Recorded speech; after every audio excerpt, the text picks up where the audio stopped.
It's the Morgan Evans More or Less Pickleball podcast coming at you in 3, 2, 1, boom.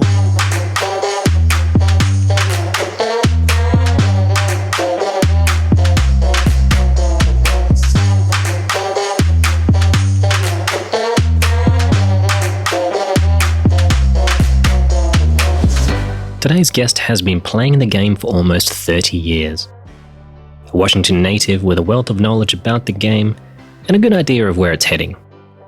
He's been successful as a pro and now senior pro, often partnering with another of Selkirk's famed Seattleites, Glenn Peterson. Please welcome our lovable lefty, Jay Rippel. How are you, mate? I'm doing great. How are you doing, buddy? Well, can't complain. I think as far as you can be good in this world, I'm doing well. How about you? What's new up there? Oh, it's just been crazy with this whole coronavirus thing and getting through every day of life, especially with pickleball. It's been a challenge, but no, we're doing good. We've been playing a couple times a week. We found some courts we were able to use that were off the beaten path, so we didn't have anyone getting on us for playing, and we've kept a nice group together. And now as we've opened up, we've really started to play. So we've been playing 3-4 times a week. Wow. Hoping that some tournaments are actually going to happen. Yeah, what are the odds of that, do you think, up in the Pacific Northwest? Well, so far, everything's been canceled up here, and we don't know when. I don't think 2020, anything's going to happen, and even early 2021 with that international indoor that they just rescheduled. I don't even know if we'll have that yet, unless there's, a vaccine or something like that. But I'm working on it, don't worry. Yeah, sounds like some of the open outdoor tournaments are going to happen.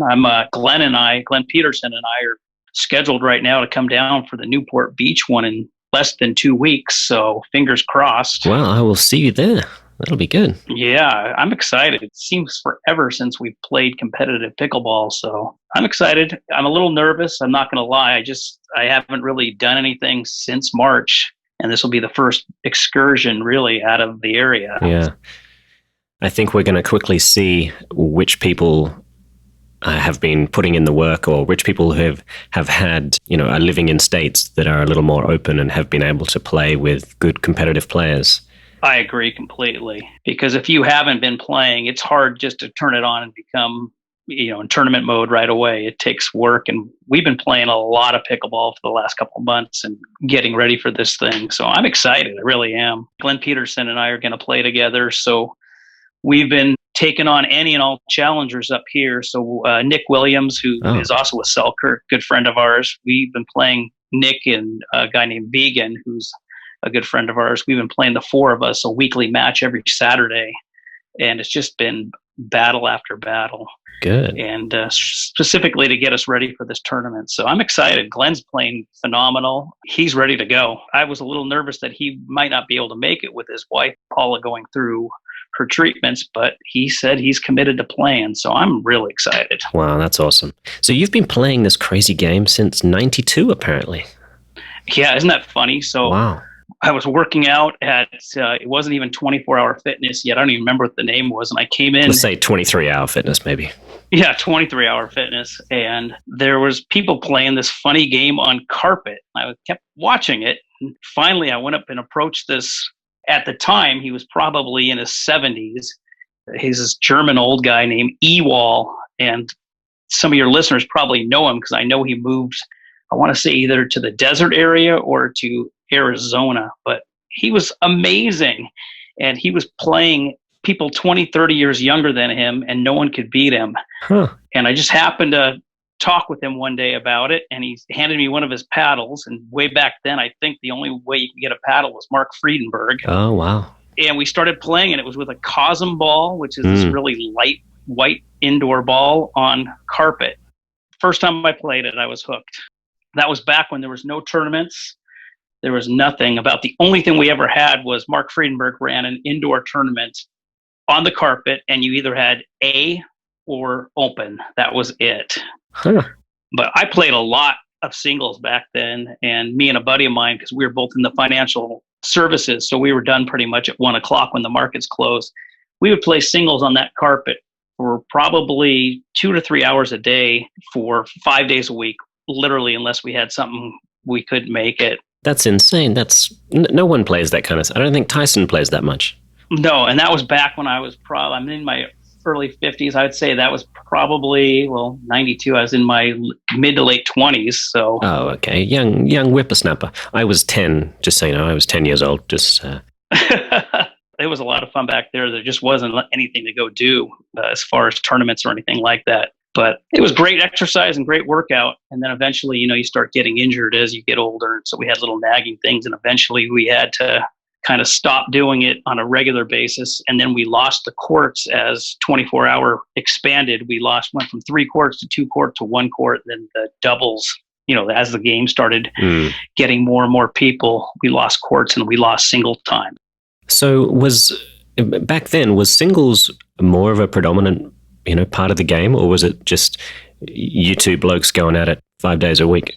Us 2 blokes going at it, because at that time of the day, not a lot of double players, but on the weekends, there was the doubles, Saturday and Sunday mornings, there was a lot of doubles going on in there. It was pretty good doubles. I wouldn't say it's even close to what it is today. Again, you had like 1 or 2 paddle choices back then. It was either like the expensive one was $50, and I want to say it was graphite, and then there was even people playing with the wooden paddles back then. So it was pretty comical, and all the courts were lined with this hard white paint. So if the ball hit the line, it just went everywhere. It was crazy. Was the soft game, was dinking a huge part of it back then, or is it kind of more of a rocket ball? It was not a lot of dinking back then, but that ball was so soft, it was hard to put the balls away. So you did have a lot of rallies, but it was a lot of scrambling type stuff. But it was fun. I had a good time. And there were some good players back then. How did Mark get his nickname Yoda? Were you there when it happened? Or?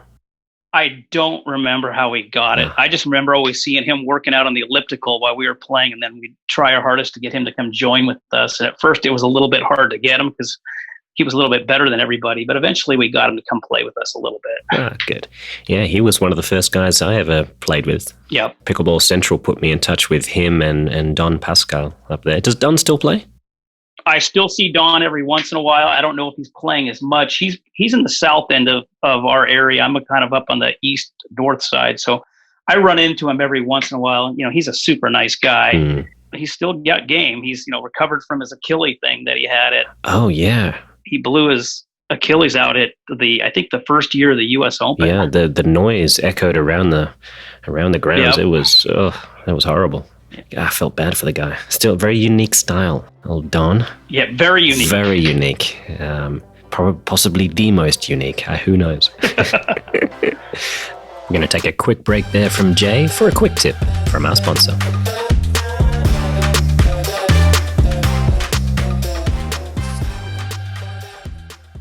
It seems like only yesterday that the game was dominated by teams that could outdink the rest.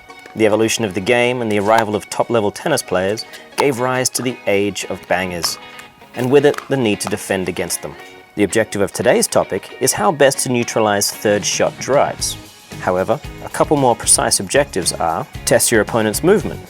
If you can play the block volley well, then you'll be forcing your opponents to utilize a movement speed that otherwise doesn't typically exist outside the singles court. Dictating the match style. If the soft game is your forte, then you can force your opponents to play that style of game, and you'll have a much greater chance of success. Very often, whichever team wins the battle to decide the pace of play wins the game. The next time you come up against a banger, try to implement some of today's strategies. And for a more detailed look at how to play the shot, check out our technique video on the block volley.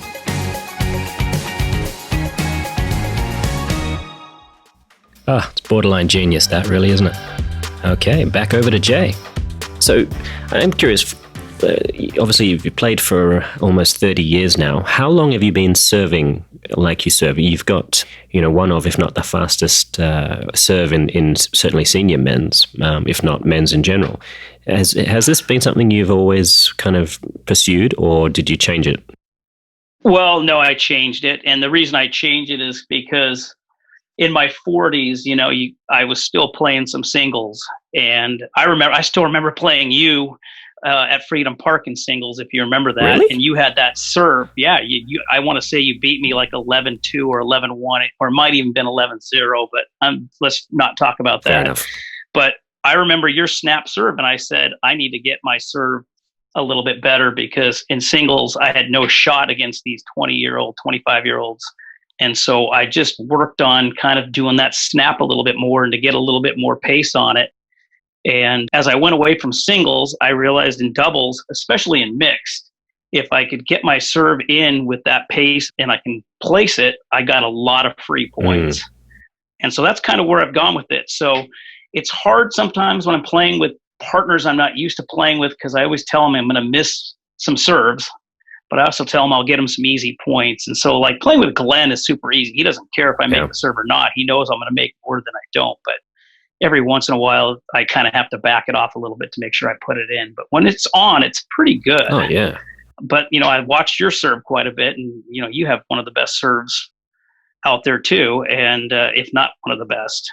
So, I think you and I, we both go about it a little different. I mean, the amount of energy we're trying to put into it is similar. I'm kind of trying to put X amount of topspin on it, but you're kind of looking to bring it in hard and flat. Yep, mine's a flat drive. I'm just trying to get it over the top of the net, and so into the wind, I'm a lot better with my serve than with the wind. Right, yeah, for sure. So, because I just, I'm not a tennis guy, I had no tennis background. And so I have a really hard time with topspin. So I see. So that's kind of where that came about. And, I still keep working on it periodically to try to keep the pace on, because when it is working, it is pretty good. But, I can get a little wild with it too at times. I always fluctuate my feelings about, serving hard, because depending on who I'm playing against, it doesn't lead to a whole lot of, points starting. So I think I'm kind of shooting myself in the foot to a large extent, unless I've got, other pros to play with. It ends up being either a short return and a quick drive, or a return error. And at the end of the day, I've played maybe, 30, 40, 50 less points than I would have if I just kind of got it in. Yep, exactly. Yeah, it's tricky. I go more hard really with the hard serve when we're getting ready for the tournaments, right? So we're getting ready for PPAs. So Glenn and I, especially when I'm playing with Glenn, and I'm hoping we play, more tournaments together, but we know exactly what we're going to do when we do it. And so we know if the serve's in, where the next one's going to go and how it's going to go. And we just kind of have that understanding. So good. We've been working that quite a bit. Like a well-oiled machine. Well, it's so easy to play with that guy. He's incredible. Plus, he's the nicest guy I've ever met in pickleball. It's ridiculous. He's one of those people. It's almost tough being around him, because you end up feeling like a bad person. And I don't think I'm a bad person. Maybe I am. I don't know. But no, you're not a bad person. Around him, you're like, he's an angel. He is an angel. What can you say? He's a good man. Good for Selka. Good for the game. He's good for the game. He's truly good for the game. Are you surprised, and I know we probably shouldn't talk too much more about serves, but are you surprised that how many top players there are out there that literally just put the ball in and just, there's just a way of starting the point? No, because, you can't score a point if you don't get your serve in. So a lot of those guys, I watch Ben Johns and Tyson, they very rarely ever miss a point. But that's because they're so good at the other aspects of the game. And I'll be the first one to tell anybody out there, I'm not a phenomenal dinker, and everyone knows that. So I try to create stuff with the serve to make the points a little bit shorter, or to set up, my offensive game. But there's so many guys now who are so good, with the dinking and keeping the point rally going, that they know if they don't get their serve in, they have no shot to get the point. Yeah. So, yeah. No, I suppose there's always two schools of thought. For me, I'm someone who wants to be able to use third shot drives, and my best chance of getting a short enough return to warrant that kind of shot is going to be a deep, effective serve. Exactly. So, my third shot drop is not notoriously brilliant by any stretch of the imagination. So, I've kind of made my money on serves and drives. And that's exactly what I've done too. Exactly. Good. Well, there you go. Good to. But you got the other guys out there who all will do this, serve get in, and then they do the third shot drop exactly where they want to do it, and then they set their point up from that. Yeah. I'm more serve hard, get a short return, and then full on attack. Yeah. So you are a notoriously left-handed person. How long have you been doing that? It took me a long time to figure out the stacking thing. And once I did figure it out, I realized I'm much better on that side, like with my forehand in the middle. So I'm always trying to find partners who like to play their strong side if they're right-hander, and it's especially in mixed, it's hard to find women who want to play that side of the court. And Kim, Kim Jag is one who likes to play that side, and I love playing with Kim. But there's a lot of other women who don't like that side because they get so many balls. Yeah, a lot of pressure. It is a lot of pressure. And there's guys, Glenn loves playing his side, and a lot of guys I've played with love that. Tony loves playing that side. So those kind of relationships really work. But mix has been kind of a tough thing to do. And so I always tell the ladies, I can try to help you as much as I can, but I know it's not the side they want to play on. Have you considered the Tyler Lung strategy of kind of hanging out so far near his line, making the dink life easier when it comes to him, and then kind of baiting people into thinking the middle is available and then leaping like a madman into the void? Not really. Okay. I don't know if that would work for me. I don't know if I'm quick enough to do all that, but it's definitely something I could consider. Good man. So I'm not sure if we've talked about it, but apparently left-handers have faster reaction times than right-handed people. Did you know that? I did not know that. Yeah, I'm almost jealous. And I think it comes down to the right hemisphere of the brain being responsible for that motor skill reaction job. And it's just a faster process going from the right side of the brain to the left side, your arm, your left hand, versus mine has to go from the right side of my brain to the left side of my brain to then control my right hand. Oh, I see what you're saying. So the signal just takes a little bit longer. So you guys have a real advantage. And I always look at it whenever I play against a lefty. After 3 or 4 matches, I often realize that someone might be left-handed. And then it occurs to me, well, I got to stop trying to beat them in hand speed battles so often, because it doesn't work as often as I'd like, especially when I'm trying to often find that kind of right armpit, that sort of dead space up there. And It's not where it should be when you've got a lefty in front of you. No, that's the one spot I always seem to get attacked at, is my right shoulder area to my backhand side. I've really worked hard on that, and I think I have a pretty fast paddle right now. And so it's, lots of people attacking there has made me pretty keen to when it's coming. So I think I'm pretty good at that defensive part of it. So yeah, but again, it might just be your brain. It might just be how quickly the brain is working. No, you're still at an age where, and I think you're early 50s. Is that about right? I'm 50. I just turned 54. Okay, all right. So you're based on, I don't know, I like these kind of studies. Based on the studies, your reaction times won't seriously start degrading until this sort of early 70s. So you get another 20 years or so of reasonably fast hand. Don't get me wrong; they are degrading, but only at a kind of linear rate. They're not dropping off too quickly. Well, I'm hoping to play competitive, for another 5 to 10 years. We'll see. It's such an ever-changing sport with all these new people coming in who are so good. It's amazing. It really is. And it's great for the game. Yeah. But, you come to these tournaments now and you always know who the tough guys are going to be. And then all of a sudden you come against a team you've never heard of and you're like, oh my goodness, they are so good. And it's eye-opening. Yeah. It makes me nervous now. I used to look at a draw and look at 2 players and I've never heard of these guys. Not a problem. Who have I got next? And I realized pretty quickly that I should not do that. Yep. Well, and you always looked at the draw and you always said, okay, here's a first round's usually the gimme round. And now there's no gimmies. It's incredible. Some of the first round matches you see, on some of these big draw tournaments, they're amazing. Yeah, I think I might start just focusing on commentary and coaching. Yeah. And you're really good at both of them too.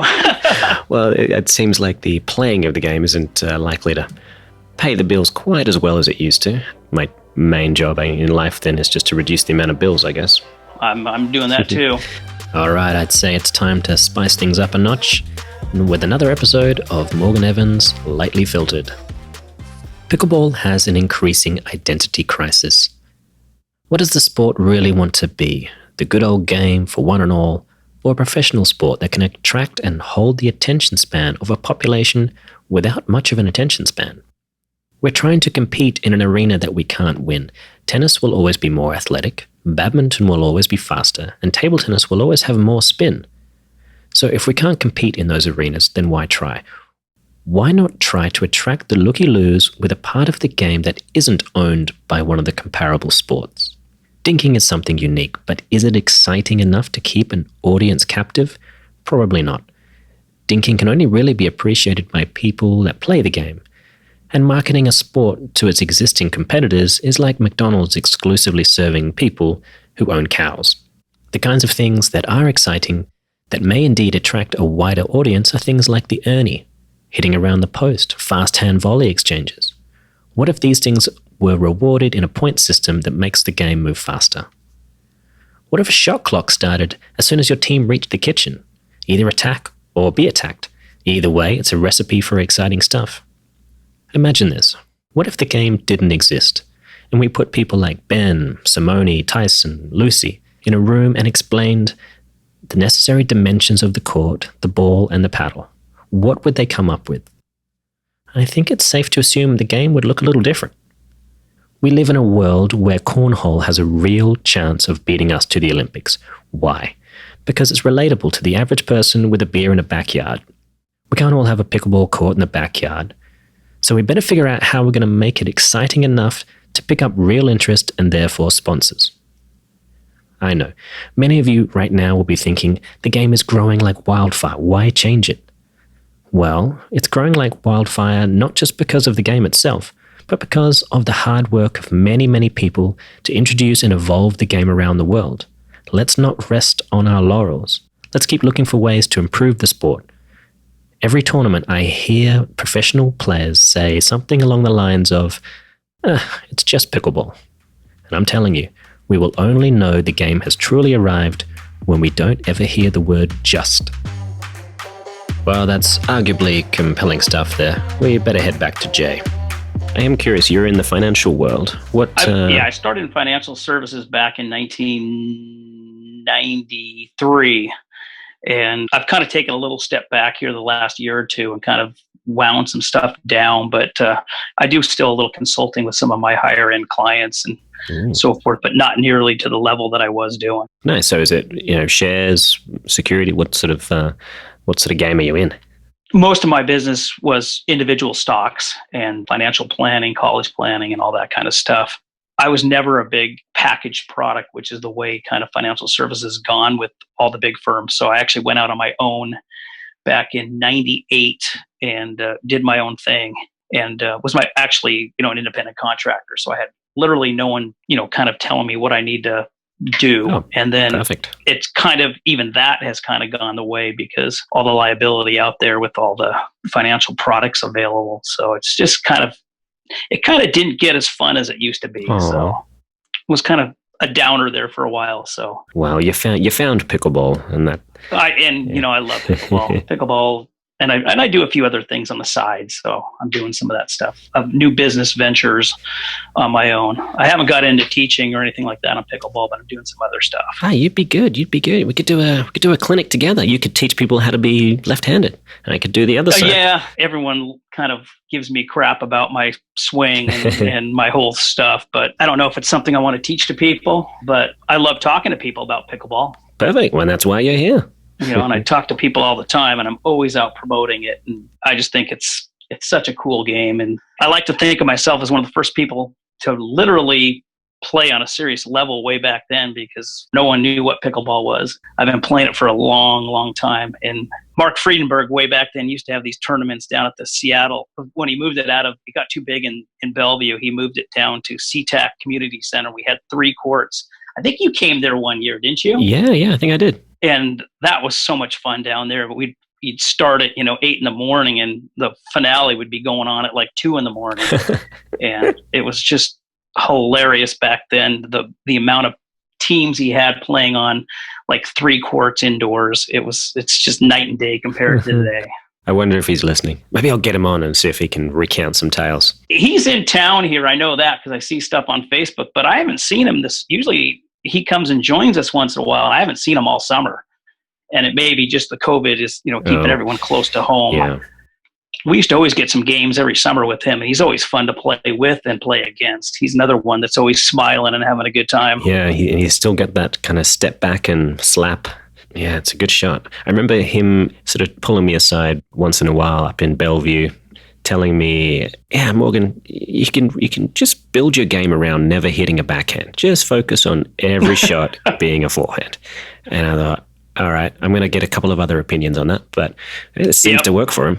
He keeps asking me, or he hasn't. I haven't talked to him in a while, but he used to always keep asking me, "When are we going to play a tournament? When are we going to play a tournament?" And I said, "Mark, we'll find one. We'll find one." And then I would still like to play one with him, but I just haven't been able to do it yet.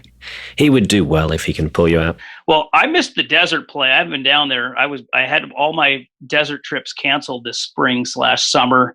And are you guys playing it all down there at all? Or is it just too hot? You know what? There's still a lot of people at my place, Palm Desert Resort. There, we've got 20 courts, and I love that place. Yeah, it's fun, isn't it? And this morning I dropped past there, and there was probably at least 6 to 8 courts going. So wow. Yeah, and on the weekends, sometimes it's still full. It's incredible, and it's 100. I think it's 116 today. So it's not shy. But these people, they're addicts. It's a tribute to the game that people, rain or shine. I'm waiting for someone in the desert to build a big venue with a bubble on it so you can play. Yeah, would you outdoor? Would you do that for us, please? If I had the money, I would. If I win the lottery, I'll come do it. You and I will partner up. Oh, that'd be good. That's totally right. It'll be a great thing. It will start a J. Rippel Indoor Pickleball Fund, a GoFundMe. I love the pickleball down in the desert. It's always so much fun. In the PGA Superstore, they have room. They could totally set up a pickleball court in that place. I'm going to bug them and see if they can do it. Yeah, a little air-conditioned comfort would be nice. Yeah, or even just, a cover to stop the sun from cooking you would be good too. I'll get working on it. If you could sort out this vaccine, I'll get indoor pickleball going, and everyone wins. Yeah, they have had nothing indoor up here, anywhere to play. Everything's been outdoors. I think I don't even know if Pickleball Central is letting anyone come in there right now. We were all very sad when we found out that Pickleball Station, those 4 courts, were going to become warehouse space. No, that was a real bummer. The dream is over. Glenn still has a key there, so we can go down there, but we haven't got to go just because of COVID. So we'll see. Well, we won't tell anyone when you sneak in. Don't worry. No. And Edward's so nice to us, so it's great. They're great people. They're the best. Well, this has been an honor and a privilege, Jay. We got to do it again sometime. Morgan, I really appreciate it. And, it's such an amazing game to be, in your 50s and to be playing this sport for exercise and camaraderie and the competition and to be able to make a little money here and there. It's just, I pinch myself every time. And the other thing about pickleball is all the people are so amazing. Everyone is so cool. It's just a great sport. You're a great ambassador. Selkirk's great. They've been wonderful. We're living the dream out here, aren't we? We literally are living the dream. It is a great sport, and I really appreciate talking with you, buddy. Wow, thank you kindly, mate. We'll do it again soon, and hope to see you down in the desert and see you in Newport. Fingers crossed. We'll see you in a couple weeks. Perfect. All right, mate. Take care of yourself. Stay safe. Thanks, buddy. Take great care. Be safe. Cheers. Bye-bye. Bye-bye.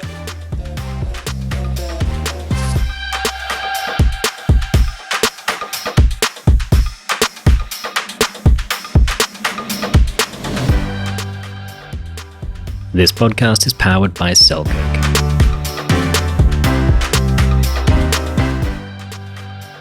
This podcast is also brought to you by the next generation of Selkirk paddle, the Vanguard.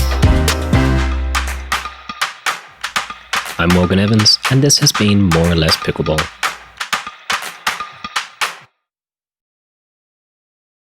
I'm shocked not more people are using them. Whatever that kangaroo or whatever the stuff they're making kangaroos.